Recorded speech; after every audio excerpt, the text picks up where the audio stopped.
Hey everyone, welcome to another live video. What I'm talking about today is the dysregulated child or even adult.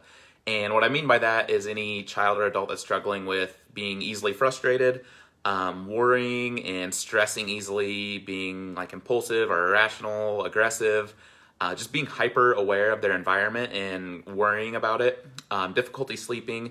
These are the type of things that I'm going to be talking about today, what I think contributes to them, and then also what you can do about it to help with them. So the first thing that I want to talk about is, well, when I say dysregulated child, that just sounds like harsh. And I don't mean it like that. I simply mean that there's some kind of dysregulation going on in their brain, and it's absolutely something that can be helped and addressed.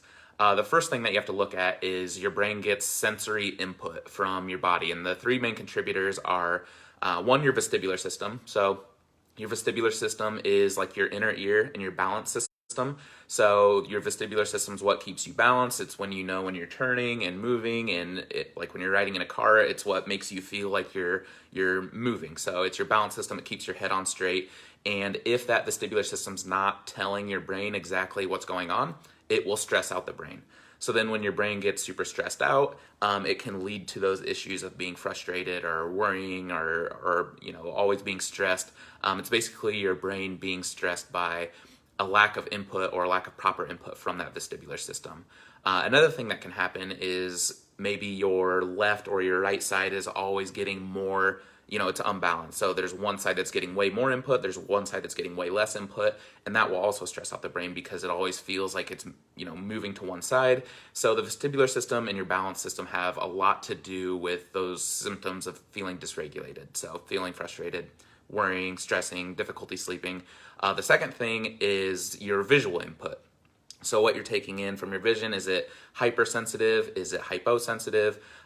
Is your functional vision working properly? So that means like, are your eye muscles working together to create a smooth and, not jumpy experience? So like if you're tracking your eyes across, are they moving very smoothly, or are they skipping and jumping and not letting your brain see what's actually going on? That's more of a functional vision thing. So are your eye muscles working with your vestibular system? So we have the vestibular system, the visual input, and then we also have proprioceptive input, which is more from like the spine, but the rest of the body as well. Proprioception's just what allows us to know where our body's at in space.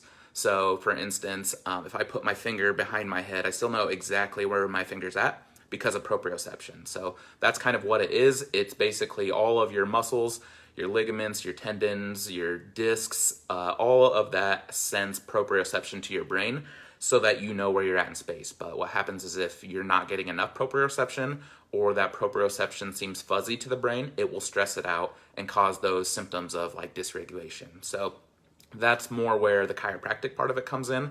If your joints are not moving the way that they should, especially your vertebra and your backbones, if they're not moving the way that they should, then that's going to send a lack of proprioception to the brain. So the three main sensory inputs that you get to the brain are from your vestibular system, the visual system, the proprioceptive system. And usually when a child is struggling with any of those symptoms of feeling dysregulated, one or all of those inputs is not doing what they should do. So the second part is once that input comes to your brain, it has to get integrated. So your brain has to make sense of it. And the part of the brain that does that is the cerebellum. So the cerebellum sits clear back here, and it's kind of a bridge between the brain and the body. So if anything from the brain gets sent to the body, it goes through the cerebellum. And if anything from the body comes up to the brain, it goes through the cerebellum. It's basically integrates all that information and makes sense of what's coming in. So that's the second part, is we need to make sure that the cerebellum is working properly, and that's what's going to regulate your posture and your movement and your balance and make you feel calmer if you have a well-functioning cerebellum. And then just as far as my experiences, and the best thing that will recalibrate your cerebellum to make it start working better is a chiropractic adjustment. That's the best thing that I found, specifically an upper cervical adjustment up here, because there are so many proprioceptors up there, and once you give that good adjustment, it recalibrates that cerebellum so that when that sensory input comes up, it can make sense of it, and then it can have the proper output. So the first part was sensory input, the second part was making sure you can integrate that input, and then the third part was output. So output is naturally going to solve itself when the input coming in, you can make sense of it, it's naturally going to have proper output. The reason that there is improper output as far as being frustrated all the time, worrying and stressing, feeling anxiety, not being able to sleep, is because your brain's getting fuzzy messages and it's not making sense of it, so it can't make sense of it going back out.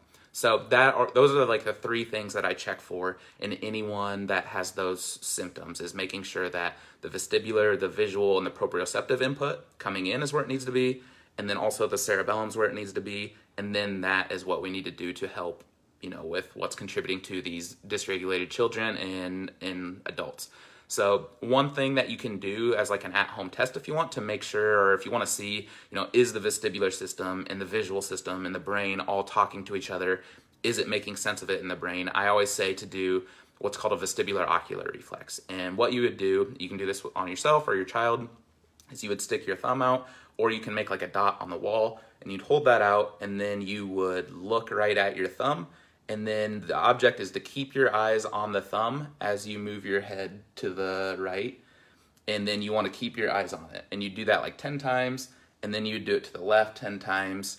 And what you're looking for is you want to keep your eyes on that target. That's the goal. So if your eyes are always slipping off of it, that means that your vestibular system or your visual system or your proprioceptive system or your cerebellum, any one of those can be off. And that's just something you can check at home to make sure that, this sounds like my child. How would I know? That would be one quick test. You could do the VOR test, have them look at a target, move their head to the side 10 times, move to this side 10 times. Were they able to keep their eyes on that target every time, or did their eyes start slipping off? If they did, that would mean they're probably among, this dysregulated part, and then they would need some help fixing that. So that's basically what I do, is I take a look at all the sensory input. So I have markers of vestibular, visual, proprioceptive input, and I want to make sure that they're where they need to be on that. And then the cerebellum's where it needs to be. And then that's essentially what I do to help this population. So if you're interested in that, we obviously always, just like always, are available in the office, where I would run them through a workup and an exam and make sure that all these are where they need to be. And then whichever ones are weak, I make a care plan for you to work on those things so that you can build those areas up. But just with like the current landscape, I've also developed an at-home project. So I am able to send you an at-home exam. You're able to look at it. It gives you instructions on how to do everything. You mark down what you see in your child or yourself, and then you send it back. I interpret it for you, and then again, I make a care plan for you where I give you the exercises you need to either build up your vestibular system, your proprioceptive system, your visual system, cerebellar exercises. Whatever seems weak on that exam is what I send back to you and make a care plan out of. So that's what I do. I hope that made sense and it didn't go over your head. If you have any questions, always feel free to call our office. Number's 402-504-4676, or otherwise direct message me. I'll get back to you as soon as I can. But that's my video for today. Hopefully I'll have another one for you tomorrow, and you guys can tune in then. All right, have a good one, guys.